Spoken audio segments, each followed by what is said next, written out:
suite, on file dans la cuisine de Régine Rossi-Lagorce pour célébrer l'abricot. Aujourd'hui, bonjour Régine. Bonjour Marie-Ange et bonjour à tous. Et oui, on va célébrer l'abricot. Vous avez bien raison Marie-Ange. Vous les aimez les abricots? Ah, on adore et puis c'est un petit bout d'été quand même. Oui, c'est vrai. Alors figurez-vous que c'est un des fruits qui s'est le plus propagé partout dans le monde. Hein. Il vient d'Asie. Alors il était pendant fort longtemps à l'état sauvage et puis après on l'a cultivé, enfin il y a 2000 ans quand même, hein, en Asie, notamment en Chine.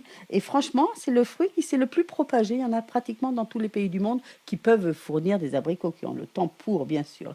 Et on s'en est servi en cuisine, mais aussi en médecine, énormément en médecine. Et alors, son nom vient de précoce. Voilà, abricot, ça veut dire précoce, fruit précoce. Et c'est pour ça, peut-être bien pour ça, que lorsqu'on le cuisine, lorsqu'on le cuit, il va être un petit peu acide, acidulé et pas assez fort, oui, un peu d'acidité. Alors, je vous propose qu'on fasse une terrine d'abricot au fromage.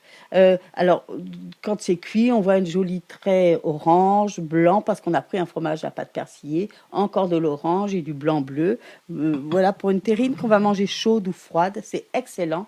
En entrée ou en fromage, à la place du fromage, c'est parfait. Et il y a une petite astuce pour que l'abricot perde de son acidité, c'est de faire bouillir de l'eau avec un petit peu de bicarbonate de soude dedans.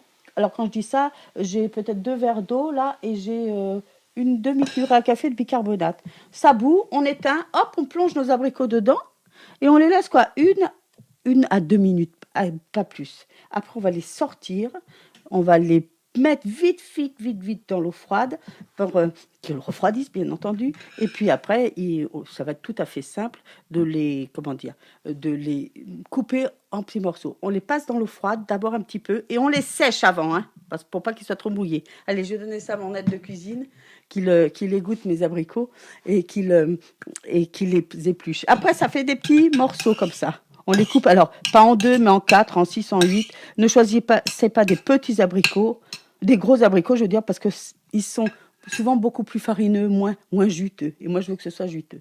Et après, il nous faut aussi du fromage. Alors, j'ai pris une pâte persillée, un fromage très fondant. Il vient de Saint-Martin-la-Méanne. C'est le Guillaume et Marlène Nard qui le font. Mais il y a un excellent fromage. C'est le bleu de Fontloube qui est à, où c'est qu'il est le bleu de Fond? À Neuvic-du-Sel, voilà. J'aime beaucoup parce que c'est des fromages qui sont faciles à travailler et qui ne sont pas trop gras, voyez-vous. Faciles à travailler, mais il faut quand même qu'ils soient à température ambiante. Donc on a 2 cuillerées à soupe pour ce 6 abricots, 2 cuillerées à soupe de fromage. C'est tout ce qu'il nous faut. Hein. On ne va pas tellement saler parce que c'est déjà salé. Par contre, le fromage est salé. Hein. Donc, on va poivrer un petit peu. Et après, on va remplir la moitié des abricots dans le fond d'un bocal. J'ai choisi un pot de confiture Bonne Mémé. Hein. Ça va très bien. Donc, la moitié d'abricots dans le bocal. On va en garder un petit pour mettre en décor dessus. On va répartir la moitié de notre fromage. Après, on va finir avec le reste des abricots. Et puis... finir avec le fromage. On a gardé un petit bout pour faire un décor. Et surtout, on va mettre ça au four. Alors, vous ne préchauffez pas votre four. Vous allez enfourner à thermostat 7, 210 degrés, enfourner et puis cuire une quinzaine de minutes. Pas plus, hein, vraiment pas plus. Parce que l'abricot va se propager avec le fromage, c'est fameux. Franchement, c'est fameux. Bon, une fois que c'est sorti du four, vous décorez avec votre petit morceau. Si vous voulez le manger froid, vous le laissez refroidir dans le four et après au frais. Et vous pouvez même, hop, dès que c'est fait, couvercler et le garder. Ça se garde un petit peu quand même. Alors, je vous rappelle, en entrée ou à la place du fromage, avec une bonne salade, bien entendu, Marie-Ange. Hein. Ouais.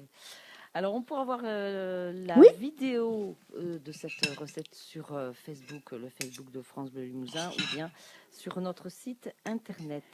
Merci Régine, belle journée. belle journée et surtout belle cuisine à tous. Au revoir. Jusqu'à 11 h, voyez la vie en bleu